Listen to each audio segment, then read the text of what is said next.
வணக்கம். செல்வகுமாரின் மாலை வானிலை ஆய்வறிக்கை. அதிகாரப்பூர்வ வானிலை அறிக்கைக்கு இந்திய வானிலை ஆராய்ச்சித்துறை அறிக்கையை பார்க்கவும். 2026 பிப்ரவரி 16 திங்கட்கிழமை மாலை ஆய்வறிக்கை. வங்கக்கடலின் தெற்கு மத்திய பகுதிகளில் உருவாகி இருக்கிறது காற்றழுத்த தாழ்வு பகுதி. இது நிலநடுக்கோட்டு இந்திய பெருங்கடல் வரைக்கும் நீடித்து காணப்படுகிறது. 5.8 கிலோமீட்டர் உயரம் வரைக்கும் மேலடுக்கு சுழற்சியாகவும் நீடித்து கொண்டிருக்கிறது. இது மிக மெல்ல இலங்கையை நெருங்கும். இலங்கையின் தெற்கு பகுதியை அடைந்து குமரிக்கடல் மற்றும் மன்னார் வளைகுடா பகுதியை அடைந்து மன்னார் வளைகுடா மற்றும் பாக் ஜலசந்தி இலங்கை ஊடாக வடக்கு நோக்கி பயணித்து தமிழ்நாட்டின் மத்திய மாவட்டங்கள் வட இலங்கை பகுதியை அடைந்து பிறகு தொடர்ந்து இந்த மாத இறுதி வரைக்கும் தமிழ்நாட்டின் கரையை ஒட்டியே நீடித்து கொண்டிருக்கும். மார்ச் 2ஆம் தேதி வரை நீடித்து கொண்டிருக்க வாய்ப்பு இருக்கிறது. இது நெருங்குவதன் காரணமாக 19ஆம் தேதி இலங்கைக்கு மழை பொழிவை தொடக்க இருக்கிறது. 20ஆம் தேதி அதிகாலையே டெல்டா மாவட்டங்கள் தென்கடலோர மாவட்டங்களுக்கு மழை பொழிவை தொடக்குவதற்கு சாதகம் தெரிகிறது. தென்கடலோரத்தை பொறுத்த வரைக்கும் 19ஆம் தேதி வியாழக்கிழமையே மழை பொழிவை தொடக்கலாம். தென்கடலோரத்தில் வியாழக்கிழமை 19ஆம் தேதி நள்ளிரவு 20ஆம் தேதி அதிகாலை ராமநாதபுரம் மற்றும் தூத்துக்குடி கடலோர பகுதிகளுக்கு மழை பொழிவை தொடக்கலாம். கண்டிப்பாக 20ஆம் தேதி மதியத்திற்குள் மழை பொழிவு டெல்டா மாவட்டங்கள் தென் மாவட்டங்கள்ல தொடங்கிவிடும். 19ஆம் தேதியே தொடங்க வாய்ப்பு இருக்கிறது. அச்சப்பட வேண்டாம். 20ஆம் தேதி நிறைய சுப நிகழ்வுகள் இருக்கிறது. அதாவது புதுமனை புகுவிழா திருமண வைபவங்கள்லாம் இருக்கிறது. இருந்தாலும் மழை குறுக்கீடுகள் மிரட்டல் எல்லாமே 19ஆம் தேதி இரவிலிருந்தே தொடங்குவதற்கு வாய்ப்பு இருக்கு. 20ஆம் தேதி அதிகாலை வேதாரண்யம் பகுதி, தலைஞாயிறு பகுதி, முத்துப்பேட்டை பகுதி, திருத்துறைப்பூண்டி பகுதிக்கு அந்த மிரட்டல் தூறல் வானிலை எல்லாம் 20ஆம் தேதி அதிகாலையே தொடங்குவதற்கு வாய்ப்பு இருக்கிறது. தாமதம் ஏற்படும் பட்சத்தில் 20ஆம் தேதி மதியம், வெள்ளிக்கிழமை மதியம் உறுதியாக தொடங்கிவிடும். அதேபோல் புதுக்கோட்டை கடலோரம், ராமநாதபுரம் கடலோரம், தூத்துக்குடி கடலோரம் 19ஆம் தேதி நள்ளிரவுக்கு பிறகு 20ஆம் தேதி அதிகாலை தொடங்குவதற்கு வாய்ப்பு இருக்கிறது. தாமதம் ஏற்படும் பட்சத்தில் 20ஆம் தேதி வெள்ளிக்கிழமை மதியம் தொடங்கிவிடும். இந்த மழை பொழிவு 20ஆம் தேதி மதியத்திற்கு பிறகு வேகமாக தீவிரமடையும். இரு காற்று இணைவு என்பது கடலிலும் இருக்கும், தரையிலும் ஏற்படும். மேற்கு திசை காற்று ஊடுருவல் காரணமாக, மேற்கு திசை காற்றுன்னா அரபிக்கடலில் இருந்து வழியாக, அதாவது அரபு நாடுகளில் இருந்து வரக்கூடிய குளிர்காற்று மேற்கு திசையில் இருந்து மேற்கு தொடர்ச்சி மலை மாவட்டங்களில் நுழையும் பொழுது கிழக்கிலிருந்து வரக்கூடிய அந்த நீராவி காற்றை குளிர்விப்பதற்கு மரங்களும் குளிர் காற்றும் சாதகம் ஏற்படுத்தும். அது மட்டுமல்லாமல் கேரள கடலோரத்திலும் ஒரு வளிமண்டல சுழற்சி ஏற்பட இருக்கிறது. இது கட்டுப்படுத்தி கேரள பகுதிக்கும் மழை வானிலை உறுதியாகி இருக்கிறது. கேரளாவிற்கு தமிழ்நாட்டை விட கூடுதல் மழை பொழிவு தெரிகிறது. இந்த மாத 20, 21, 22, 23 தேதிகளிலே கேரளாவிற்கு மிக கனமழை, அதிகனமழை வாய்ப்பு தெரிகிறது. ஆக வங்கக்கடலோரம் நுழையும் காற்றை அரபிக்கடலோர காற்று எதிர்த்து தென் மாவட்டங்களின் மேற்கு தொடர்ச்சி மலை வரைக்கும், தென் மாவட்டங்களின் கடலோர பகுதி தொடங்கி தென் மாவட்டங்களின் உள் பகுதிகள், டெல்டா மாவட்டங்கள் மற்றும் பாலக்காட்டு கணவாய் பகுதி வரைக்கும் கூட, கணவாய் பகுதிக்கு தெற்கே உறுதியாக, அதாவது பொள்ளாச்சி அதாவது கோயம்புத்தூர் தெற்கு பொள்ளாச்சி பகுதி, திருப்பூர் தெற்கு உடுமலைப்பேட்டை பகுதி, திண்டுக்கல் மாவட்டத்தின் தெற்கு பகுதி, திண்டுக்கலின் பாதி தெற்கு, அதே போல ஒட்டுமொத்த புதுக்கோட்டை, திருச்சி மற்றும் டெல்டா மாவட்டங்கள், அரியலூர், பெரம்பலூர் மற்றும் கடலூர், மயிலாடுதுறை, நாகப்பட்டினம், காரைக்கால், திருவாரூர், தஞ்சாவூர், புதுக்கோட்டை, சிவகங்கை, ராமநாதபுரம், மதுரை, தேனி மற்றும் விருதுநகர், தூத்துக்குடி, திருநெல்வேலி, கன்னியாகுமரி, தென்காசி ஆகிய மாவட்டங்களுக்கு கிட்டத்தட்ட 100% மழை உறுதியாகி இருக்கிறது. மழை ஒவ்வொரு ஊருக்கும் ஏற்ற இறக்கத்துடன் இருக்கும். கண்டிப்பாக டெல்டா மாவட்டங்களுக்கு 3 நாட்களில் எந்த நேரம் வேணாலும் கனமழை பெய்யும் அளவிற்கு சாதக அமைப்பை ஏற்படுத்தும். தென் மாவட்டங்களை பொறுத்த வரைக்கும் டெல்டாவை விட கூடுதல் மழை தெரிகிறது. தென்கடலோரம், தென் உள்பகுதி, தென் மாவட்ட மேற்கு தொடர்ச்சி மலைப்பகுதி மற்றும் ஒட்டுமொத்த கேரளாவிற்கும் மிக கனமழை வாய்ப்பு தெரிகிறது. நாலுமுக்கு, ஊத்து, காக்காட்சி போன்ற பகுதிகளுக்கும் மிக கனமழை பொழிவு தெரிகிறது. தேனி, கொடைக்கானல் மலைப்பகுதி மற்றும் வால்பாறை பகுதிக்கும் மிக கனமழை பொழிவு தெரிகிறது.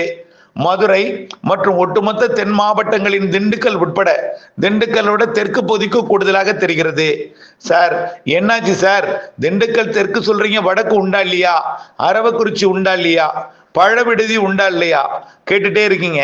கண்டிப்பாக அடுத்த, அதாவது 20ஆம் தேதி தொடங்கி 21ஆம் தேதி அப்படியே படிப்படியாக நீலகிரி, கோயம்புத்தூர் வடக்கு, மேட்டுப்பாளையம் வரைக்கும், அதே போல கோயம்புத்தூர் வடக்கு, அன்னூர் உட்பட கோயம்புத்தூர் மாநகரம், பாலக்காட்டு கணவாய் பகுதி மற்றும் திருப்பூர் மாவட்டத்தின் வடக்கு பகுதி, திருப்பூர், பாலக்காட்டு கணவாய் பகுதி, தாராபுரம் உட்பட, அதே போல கரூர் மாவட்டத்தின் பெரும்பாலான பகுதிகள், ஈரோடு மாவட்டத்தின் கர்நாடக எல்லையோரம் வரைக்கும், அதையும் தாண்டி கர்நாடகாவின் மைசூரு உட்பட, வயநாடு, கொடகு உட்பட, அதே போல நாமக்கல் மாவட்டத்தின் தெற்கு பகுதி மற்றும் கரூர், திருச்சி மாவட்டத்தின் பெரும்பாலான பகுதி, இப்ப அறிவிக்கப்பட்ட பகுதி வரைக்கும் 100% மிதமானது முதல் சற்று கனமழை 21ஆம் தேதி தெரிகிறது.